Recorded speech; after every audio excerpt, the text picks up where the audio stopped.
तो इसका मतलब आरोप भरमारे भी लगता है। तो इसका मतलब आरोप भरमारे भी लगता है।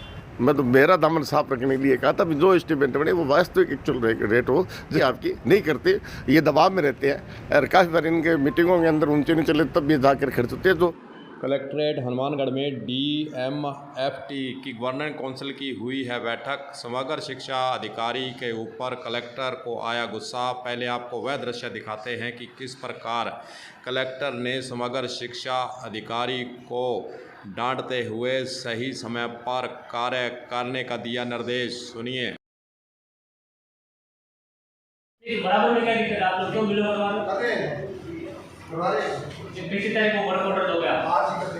आज करिए, फिर ये मीटिंग का वेट कर रहे थे क्या आप? नहीं, मीटिंग का नहीं। आपको देखो भिन्न अलग अलग जितने भी फंड आ रहे हैं उसमें एजुकेशन डिपार्टमेंट को विशेष तौर पर सब लोग पैसे देने बंद कर देंगे आप। अगर आप इस तरीके से कार्य एग्जीक्यूट नहीं करवा पा रहे हो तो फिर सरकार के द्वारा फंड देने का मतलब क्या है?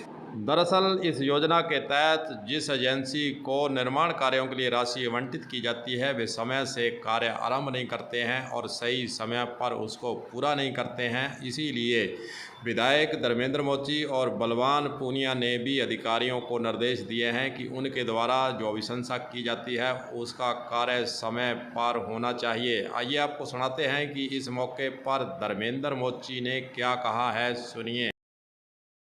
आज डीएमएफटी की मीटिंग हुई, उसमें खनन विभाग द्वारा कुछ पैसे बचे हुए थे जो क्षेत्र के विकास के लिए लगने की बात थी। तो उसमें एक कमरा गोलूवाड़ा स्यागान, एक कमरा 75,000 आरडी और एक कमरा राजकीय उच्च माध्यमिक विद्यालय महात्मा गांधी विद्यालय जो मिडिल स्कूल नया बना है उसमें, और काफ़ी को शौचालय के और के पैसे थे, 2-2.5 करोड़ रुपए थे, उसको बांटा था। तो कुछ जो हर जगह जहाँ कोई व्यवस्था नहीं थी उन जगह वो पैसे लगे, तो उसमें अच्छे वातावरण में पैसे बंटवारे हुए, क्योंकि खनन का काम हमारे कम है इसलिए पैसे कम आते हैं। और इससे क्या तक स्कूल के अंदर जो मूलभूत सुविधाएं हैं वो उससे कायम हो जाती है। इसलिए आज की तारीख में सरकार तो ध्यान नहीं दे रही है, परंतु जो खनन विभाग से पैसे आते हैं उनके माध्यम से स्कूलों के अंदर बच्चों के पढ़ने के लिए कमरे बने। इन व्यवस्था को लेकर के हम बैठे थे और उस पैसे का बंटवारा हुआ है जो सही ढंग से हमने बैठ करके। बहुत ये बात है कि वो उन्होंने जहाँ 2 KBM की बात थी और 22 जी पंचायत बता रहे थे, जबकि 2 KBM की पंचायत है 10 KWD। इसलिए मैंने कहा भी आप कसरत करने से पहले, ये एक्सरसाइज करने से पहले ये पता कर लो भी कौन सी क्या चीज़ कहाँ है। कह रहा हूँ कि पीछे मैंने सुरक्षित शिक्षा अभियान को पैसे दिए थे, उन पैसों की लागत उन्होंने ज़्यादा आंक दी। मैंने कहा भी जो हमने दिया उस पर मनाओ, पर इनका मैंने अभी मीटिंग में ये कहा था भी इनका एस्टिमेट तो पता कर लो पूरा। वही कमरा 6 लाख में बन रहा है, वही 7 में बन रहा है, वही 8 में बन रहा है, वही 9 में बन रहा है। तो शायद एक की डिज़ाइन एक ही है, व्यवस्था एक ही है। इस बात को लेकर के मैं चिंतित भी था। आज मीटिंग में कलेक्टर साहब का भी इसका एक रूप कराओ ताकि हमें भी ये न लगे कि पैसे गलत जा रही है। यदि हम किसी को 9 लाख देते हैं और किसी को 6 लाख देते हैं, 3 लाख का अंतर होता है, इसका मतलब आरोप भरमारे भी लगता है। इसलिए ये आरोपबाजी बंद करने के लिए मैं तो मेरा दामन साफ रखने के लिए कहा था, जो एस्टिमेट बने वो वास्तविक एक्चुअल रेट हो, जिसके कारण से जनता के पैसे नाजायज़ बर्बाद ना हो। ये आपकी नहीं करते, ये दबाव में रहते हैं और काफ़ी बार इनके मीटिंगों के अंदर ऊंचे नहीं चले तब ये जाकर खर्च होते हैं। जो सर्व शिक्षा अभियान के अंदर 7 काम दिए थे, उसमें से फिर मैंने 8 महीने बाद एक लेटर निकाला भी मैं PWD को एजेंसी बनाता हूँ, तब इन्होंने जाकर के 4 काम शुरू कर दिए। 3 के इन्होंने कहा कि हम प्रगति के मतलब टेंडर प्रक्रिया प्रगति में हैं। अब इनकी सोच क्या है क्या नहीं मेरे को पता नहीं है, परंतु फिर भी मैं कहता हूँ जो आप कर्म कर रहे हो वो कर रहे हो, मैं लेना देना नहीं, हमें तो वो बिल्डिंग चाहिए, हमें वो बिल्डिंग चाहिए। आपका जो स्वार्थ हम पूर्ति नहीं करेंगे, हम तो जनहित के अंदर बच्चों की भविष्य के लिए वो कब्र निर्माण करें और आपको अच्छी संस्था मान करके हमने पैसे दिए, पर तो आप भी इसमें नकारा साबित हो रहे हो, ये अच्छी बात नहीं है। ये इसमें वास्तव में ढिलाई बरत रही है, इसमें दो राय नहीं है। इस बैठक के बाद विधायक बलवान पूनिया के द्वारा क्या कहा गया है वह भी आपको सुनाते हैं, सुनिए।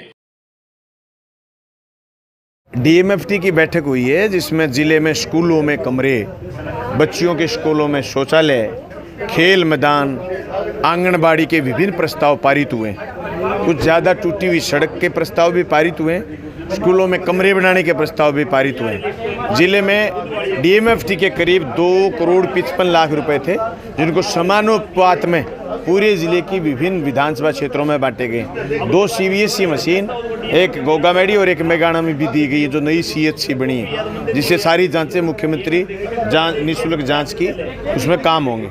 ये मीटिंग अभी DMFT की हुई। हाँ, वो एजुकेशन डिपार्टमेंट कई जगह, मेरे विधानसभा क्षेत्र का तो मसला नहीं था, पर कई जगह काम नहीं कर पाया, तो वो ये हुआ है कि कार्यकारी एजेंसी चेंज करो। फिर बाद में पीली बंगाल MLA साहब ने कहा नहीं, काम तो आप ही कर लो, आपके काम में क्वालिटी ठीक है, ऐसी को।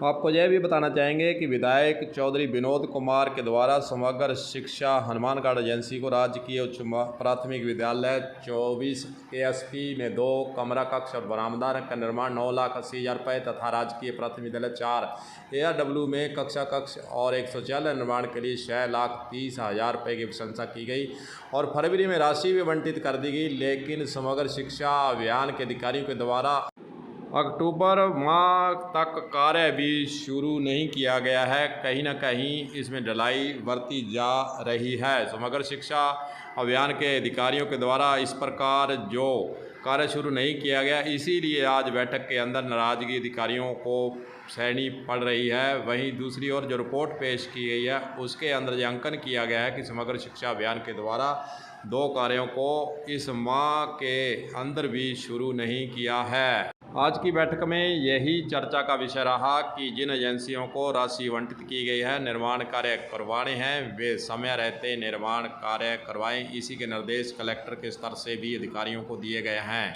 कलम न्यूज़ के लिए गुरदेव सिंह सैनी की हनुमानगढ़ से रिपोर्ट।